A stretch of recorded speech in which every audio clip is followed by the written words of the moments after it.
দেখো বন্ধুরা, তোমরা সম্পর্কে যাওয়ার পর নানা রকমের ভুল করো, তার ফলে কি সম্পর্কটা আস্তে আস্তে আস্তে আস্তে তলানিতে গিয়ে থাকে, তারপর নষ্ট হয়ে যায়। তো তুমি যদি মনে করে থাকো যে আমি সম্পর্কে এসছি আর সম্পর্কটাকে আমি একদম শেষ পর্যন্ত নিয়ে যাব, মানে আমি একদম শুভ পরিণতি করে সম্পর্কটাতে একদম আমি বুড়ো পর্যন্ত এই সম্পর্ক টিকিয়ে রাখবো যতক্ষণ না আমি মরে যাচ্ছি, ঠিক আছে? তো এইরকম যদি তোমার ভাবনা চিন্তা থাকে, তাহলে আজকে আমি তোমাদেরকে যেই 3টে টিপস বলবো, এই 3টে টিপস ফলো করো নিজের লাইফে। একদিন দুদিন না, আমি একদিন দুদিনের জন্য কোনো গল্প বলি না। টিপস ফলো করতে হবে, মানে একদম বাড়ি কিসে বেশ কিছুদিন তোমাকে ট্রাই করে সম্পর্কটাকে গড়ে তুলতে হবে, তাহলে দেখবে সে কোনো দিন তোমাকে ছেড়ে যাচ্ছে না, কোনো দিন ছেড়ে যাবে না। আমি একদম 100% গ্যারান্টি দিয়ে বলছি।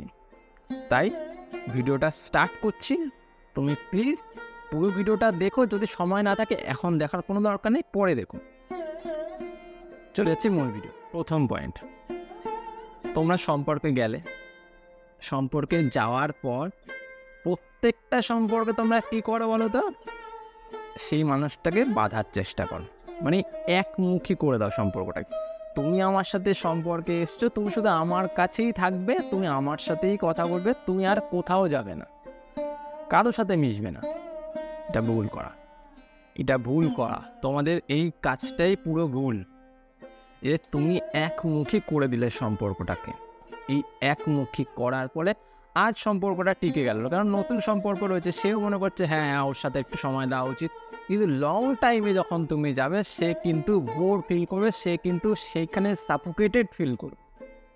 তাই তোমাকে যেটা করতে হবে, বহুমুখী করতে হবে সম্পর্কটা। যেমন তাকে বলো তুমি সবার সাথে মেশো, শুধু যে আমার সাথে মিশতে হবে তা না। তোমার যখন আমি আছি, তেমন আমি সম্পর্কে আসার আগেও তোমার সম্পর্কে আরও মানুষ ছিল, মা বাবা ছিল, ভাই বোন ছিল, তোমার ফ্যামিলি আরও পার্সন যারা আছে তারা ছিল, বন্ধু বান্ধব ছিল, সবাই ছিল। তাদেরকেও সময় দাও।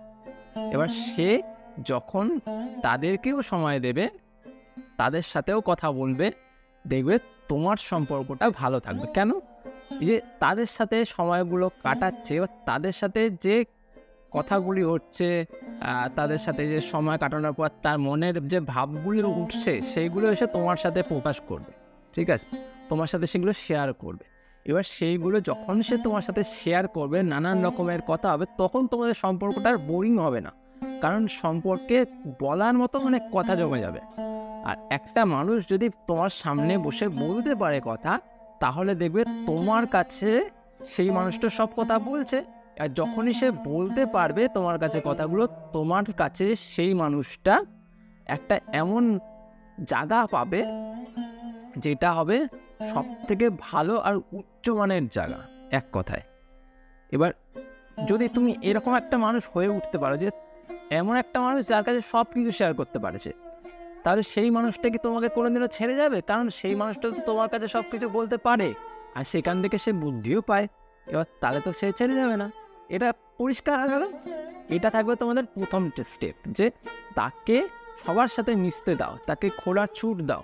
যখন দেখবে একটা পাখি সারা আকাশ ঘুরতে পারে, কিন্তু শেষে যখন তার ঘুমানোর টাইম আসে বা রেস্ট নেওয়ার টাইম আসে, সে কিন্তু গাছের ডালে এসেই বসে। ঠিক তেমনই সে তোমার কাছে এসেই আবার বসবে, তোমার কাছে ফিরে আসবে। তুমি যদি আটকে রাখো, সে বারবার ছুটে পালানোর চেষ্টা করবে, বুঝলে?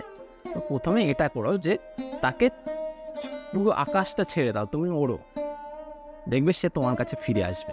সেকেন্ড পয়েন্ট, দেখো তোমার সম্পর্কটা নতুন শুরু হয়েছে, নতুন থেকে তো আস্তে আস্তে পুরনো হবে। এবার পুরনো যত হতে থাকবে, তখন তার সাথে ঝগড়া হবে, অভিমান হবে, রাগারাগি হবে।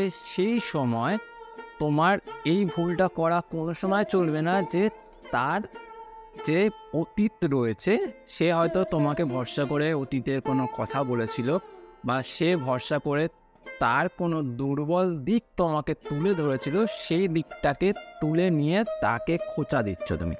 এই জিনিসটা কোনো সময় করতে যাবে না, কারণ এই জিনিসটা যখন করবে তখন তুমি তার কাছে ছোট হয়ে যাবে। কারণ কি, সেই মানুষটা তোমাকে তার দুর্বল দিক কেন বলেছিল, তার অতীত কেন বলেছিল? সে তোমাকে তার অন্তরে একটা ভগবানের আসনে বসিয়েছিল তো। এবার সে তোমাকে ভগবান রূপে বসিয়েছে।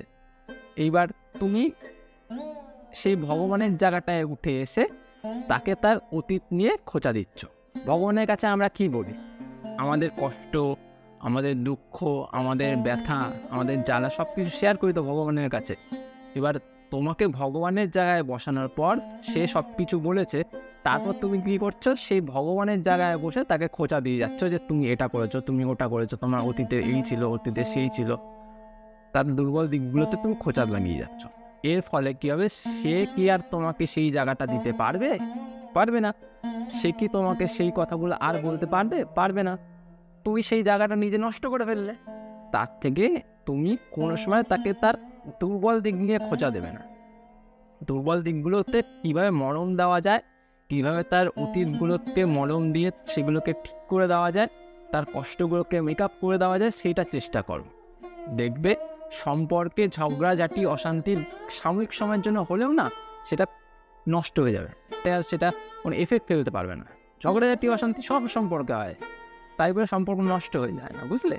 তো এই জিনিসটা তোমাদেরকে সেকেন্ড স্টেপে করতে হবে। যদি কোনো সময় ঝগড়া অশান্তি বাড়ছে, তখন তার দুর্বল দিকগুলোকে খুঁজে আনার চেষ্টা করো না, সেগুলোকে ঢাকা দেওয়ার চেষ্টা করো, সেইগুলোকে তখন বাড়িয়ে আনার চেষ্টা করো না। তৃতীয় স্টেপটা কি বলো তো? তার স্বপ্ন, তার আশা, তার বড় হওয়ার কিছু ইচ্ছা, এক জায়গায় দাঁড়ানোর ইচ্ছা, সেইগুলোকে শোনা।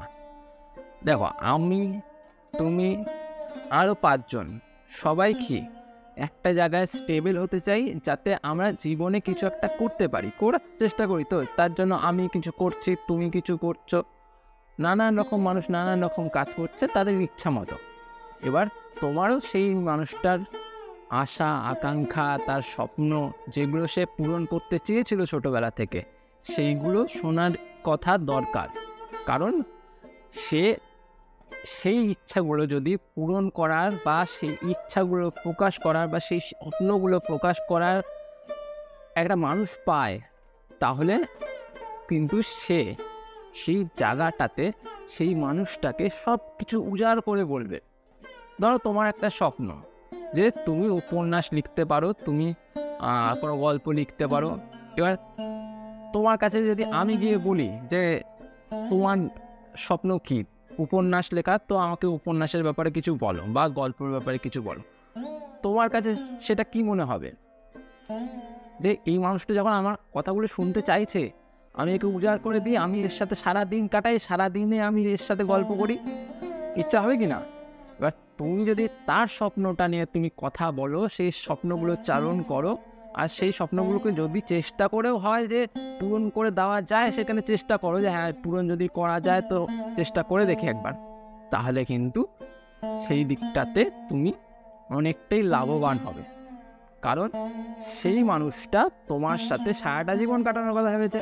এবার যখন সেই মানুষটা সারা জীবন কাটানোর কথা ভেবেছে, তার কিছু স্বপ্ন থাকতেই পারে। এবার সেই স্বপ্নটাকে তোমার পূরণ করার চেষ্টা করতে হবে। যদি পূরণ নাও করতে পারো, সেই স্বপ্নগুলো শোনো, কী স্বপ্ন আছে, স্বপ্নটা কোন দিকে স্টেপ নিচ্ছে, সম্পর্কে তাদের কী এফেক্ট পড়ে, সব কিছু তোমাকে বুঝতে হবে। সম্পর্কে যদি সেটা কোনো একটা খারাপ এফেক্ট পড়ে, তো হয়তো এমন কিছু সে হতে চাইছিল যাতে তোমাদের সম্পর্কে ইম্প্যাক্ট পড়ে যাবে আর সম্পর্কটা আস্তে আস্তে নষ্ট হয়ে যাবে। তাহলে সেখানে তাকে বোঝাতে হবে যে না, এই জিনিসগুলো করো না, তাহলে কিন্তু মানে আমরা যতদিন ভালো থাকবো, কিন্তু এরপর যখন তুমি সেই স্বপ্নের দিকে এগিয়ে যাবে, আস্তে আস্তে সম্পর্কটা নষ্ট হয়ে যাবে।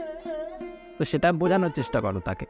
এবার কিন্তু তার স্বপ্নগুলোকে শোনার চেষ্টা করে যে হ্যাঁ তার কী স্বপ্ন, সে কী হতে চায়, বড় হয়ে কোথায় দাঁড়াতে চায় না চায়, কী চায় না চায়, সব বোঝার চেষ্টা করো। দেখবে সে যখন তোমার স্বপ্নগুলো সে তার স্বপ্নগুলো তোমাকে বলতে পারবে বা তুমি শোনার চেষ্টা করবে, দেখবে সম্পর্ক কিন্তু অনেকটা মধুর হয়ে যাবে। কারণ সে তার মনের কথা বলার জন্য একজনকে পেয়ে যাবে, বুঝলে? তো এই 3টে পয়েন্ট তোমাদেরকে সম্পর্কের শুরু থেকেই ফলো করতে হবে। যদি ফলো করতে পারো, দেখবে তোমাদের সম্পর্কটা অনেকটা ভালো হয়ে যাচ্ছে, সম্পর্কে কোনো প্রবলেম আসছে না। এই ছিল আজকের ভিডিও। যদি ভিডিও ভালো লাগে থাকে তো অবশ্যই ভিডিওটাকে লাইক করে সাথে চ্যানেলটা সাবস্ক্রাইব করে নিও যদি মনে হয় তো। আজ এ পর্যন্তই, পরে দেখা হচ্ছে অন্য ভিডিওতে।